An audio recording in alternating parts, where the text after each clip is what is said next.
Hi. Hello. నమస్తే అందరికీ. Welcome to my channel. ఇప్పుడు మనం చెప్పుకోబోతున్న story 'my bad boy' episode 206. బెడ్ మీద స్పృహ లేకుండా పడి ఉన్న సమీరాని చూడగానే తన కోసమే ఆమె ఆ పరిస్థితిలో ఉంది అని గుర్తుకు రాగానే మళ్ళీ వేద కన్నీళ్లు అస్సలు ఆగలేదు. ఎందుకు? నేనేం చేశాను అని నా ప్రాణాల కోసం ప్రతి ఒక్కరూ తమ ప్రాణాలు అడ్డుగా వేస్తున్నారు. ఇదేం నచ్చట్లేదు. ఏది జరుగుతుందో అది జరగనివ్వండి అని వదిలేయొచ్చు కదా! పోతే నా ఒక్కదాని ప్రాణమే. కానీ ఇలా ప్రతిసారి ఎవరికో ఒకరికి ఏదో ఒకటి జరగడం నాకు నచ్చడం లేదు. వీటన్నిటికీ కారణం నేనే కదా!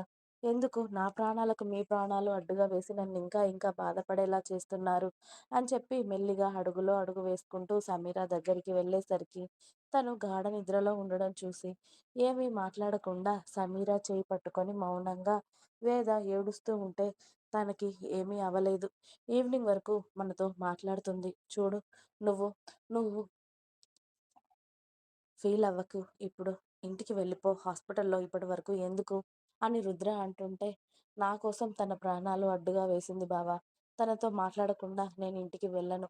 సమీరాకి మెలకువ వచ్చాక నేను ఇంటికి వెళ్తాను అని వేద గట్టిగా చెప్పడంతో ఇక తనని కూడా గట్టిగా ఏమీ అనలేకపోయాడు రుద్ర.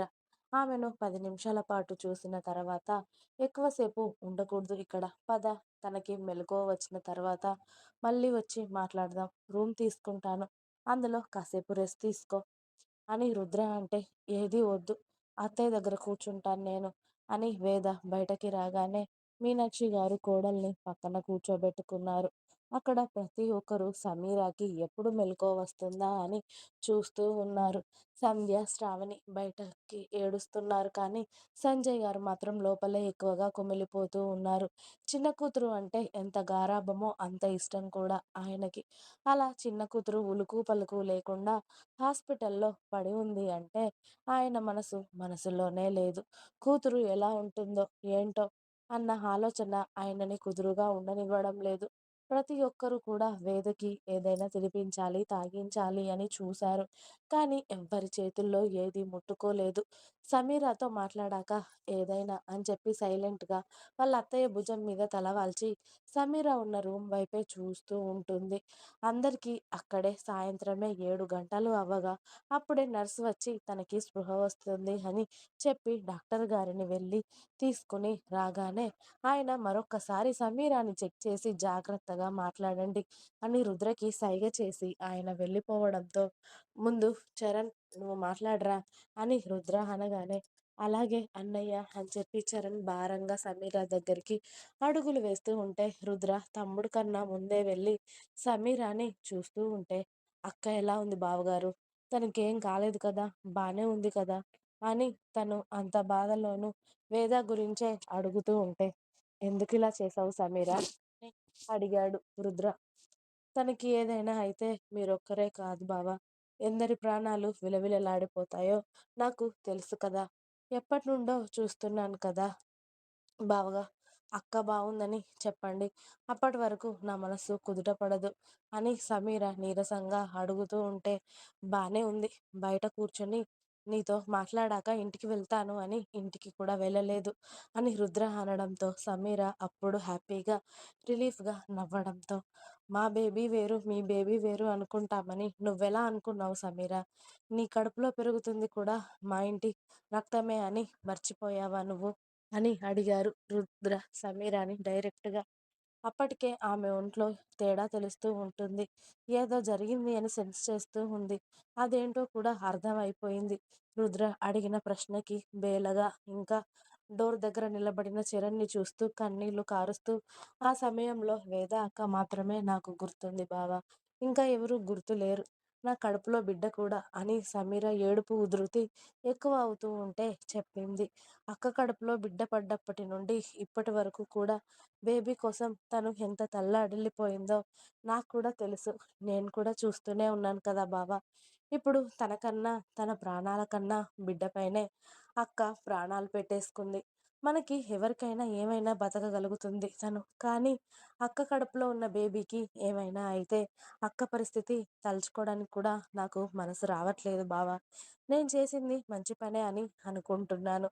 తన కోసం కొన్ని ప్రాణాలు తన కోసమే బతుకుతున్నాయి. అలాంటిది తనకి ఏదైనా కానిస్తానా? పైగా తనని కాపాడాల్సిన పరిస్థితి నాకు వస్తే ఖచ్చితంగా తనని నేను కాపాడే తీరుతాను బావ. ఇందులో నేను చేసింది ఏమీ లేదు. కానీ అని సమీర ఏడుపు ఎక్కువ అవుతూ ఉంటే రుద్ర సమీర తల మీద చేయి వేయగానే సారీ బావ. మీ నమ్మకాన్ని మేము నిలబెట్టుకోలేకపోయాము. మీరు ఫ్రీడమ్ ఇచ్చారు కదా అని మా ఇష్టం వచ్చినట్టుగా చేసి మీ పరువుకి మచ్చ తీసుకురావాలి అని చూసాం. మమ్మల్ని క్షమించండి బావా. తప్పు చేశాం అని అంది సమీర తల కిందికి దించేసుకొని. నీ బిడ్డ నా బిడ్డ వేరు అని నేను అనుకుంటాను అని ఎలా అనుకున్నావు సమీర? నీ కడుపులో పెరుగుతుంది కూడా మా వారసత్వమే అని మరిచిపోయావు. వేదాకి నీకు ఎవరికి ఏమైనా కూడా సేమ్ బాధ మాకు ఉంటుంది అని మర్చిపోయావు కదా నువ్వు. నిన్ను వేరేగా చూస్తామని ఎలా అనుకున్నావురా నువ్వు అని అడిగాడు రుద్ర. ఆ మాటకి ఏం చెప్పలేకపోయింది సమీర. తను ఏడుస్తూ ఉంటే నేను పుట్టినప్పటి నుండి ఎవరి రుణం ఉంచుకోలేదురా. ఎవరు నాకు ఏది చేసినా కూడా వాళ్ళకి పదింతలు ఎక్కువగా చేశాను నేను. అలాంటిది ఇప్పుడు నేను ఎలా నీ రుణం తీర్చుకోవాలి సమీరా నేను అని అన్నాడు రుద్ర. రుద్ర అలా అంటున్నప్పుడు అతడి గొంతు వణుకుతూ ఉంటే ప్లీజ్ బావగారు మీరు ఇలా మాట్లాడి నేనేదో గొప్ప పని చేసినట్టు చెప్పకండి. ప్లీజ్ మీరు ఇలా ఒకరి ముందు తగ్గితే నేను తట్టుకోలేను. మీరెప్పుడు హైలోనే ఉండాలి. మీరెవరి దగ్గర తగ్గాల్సిన అవసరం లేదు. నాకిలా జరిగింది అని రేపు ఒకవేళ నాకే వేద అక్కకి వచ్చిన పరిస్థితి వస్తే అక్క నన్ను కాపాడదా? మీరు నన్ను కాపాడరా? ప్రీ ప్లీజ్ మీరిలా రుణం అని సారీ అని చెప్పి నన్ను పరాయిదాన్ని చేయకండి. ఎందుకంటే నేను కూడా ఆ ఇంటి కోడల్నే. పెళ్ళికి ముందే తప్పు చేసినందుకు దేవుడు మాకు ఇలాంటి శిక్ష విధించాడు అని అనుకుంటాను. కానీ నేను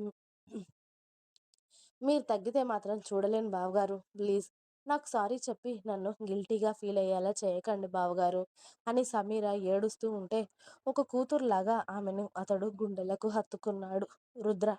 నిజంగా తండ్రి దగ్గర దొరికే స్వాంతన రుద్ర దగ్గర దొరకడంతో వెక్కి వెక్కి పడి ఏడ్చింది సమీర రుద్రని హత్తుకొని. వాళ్ళిద్దరిని అలా చూస్తూ ఉన్న చరణ్ కళ్ళల్లో కూడా అదే బాధ. ఇప్పుడు అన్నీ బాగుంటే వెళ్ళి అన్నయ్యకి ఈ విషయం అంతా చెప్పి వెంటనే పెళ్లి చేయమని చెప్పి అడగాలి అనుకున్నాడు. కానీ వాళ్ళొకటి తలిస్తే దైవం ఒకటి తలుస్తుంది అంటారు కదా. ఇప్పుడు చరణ్ సమీర విషయాల్లో కూడా అదే జరిగింది. అమ్మ వాళ్ళు చూస్తున్నారురా నీకోసం. నేను వెళ్ళి వాళ్ళని పంపిస్తాను. వేద కూడా నిన్ను చూడాలని ఇక్కడే ఉంది అని రుద్ర మెల్లిగా చెప్తూ ఉంటే రుద్ర చెయ్యి ఆమె తల మీద వేసుకొని వేద అక్కకి జీవితంలో ఇది తెలియకూడదు బావా. వేద అక్కకి ఒక్కదానికే కాదు. ఎవరికీ తెలియకూడదు. ఎవరికైనా తెలిసినా ఈ విషయం అక్క దగ్గరికి వెళ్ళకుండా ఉండలేదు. ప్లీజ్ నా కోసం ఈ ఒక్క సహాయం చేసి పెట్టండి అని సమీర అడుగుతూ ఉంటే నువ్వు చేసిన సహాయం కూడా బయటకి చెప్పుకోవడానికి ఇష్టపడట్లేదా సమీర నువ్వు అని అడిగాడు రుద్ర. నేను చేసిన దానివల్ల అక్కకి సంతోషం కన్నా బాధ ఎక్కువగా ఉంటుందని నాకు తెలుసు బావా. అక్క ఆ విషయం తెలుసుకున్న రోజు అందరికన్నా ఎక్కువగా తనే బాధపడుతుంది. తను కనీసం ఆ విషయం తన మైండ్‌లో నుండి కూడా పోనివ్వదు అని నాకు చాలా బాగా తెలుసు. ప్లీజ్ అక్కకి ఈ విషయం అస్సలు తెలియకూడదు అని సమీర ఏడుస్తూ అడుగుతూ ఉంటే తెలియనివ్వను అని మాట ఇచ్చాడు రుద్ర. ఇంకా ఉంది. మీకు నా స్టోరీస్ నచ్చినట్టయితే ప్లీజ్ లైక్ చేయండి, షేర్ చేయండి. అలాగే ఛానల్‌ని తప్పకుండా కొత్త వాళ్ళందరూ సబ్స్క్రైబ్ చేయండి. Please subscribe my channel. Thanks for watching my video. Bye. Bye. Please like, share and subscribe.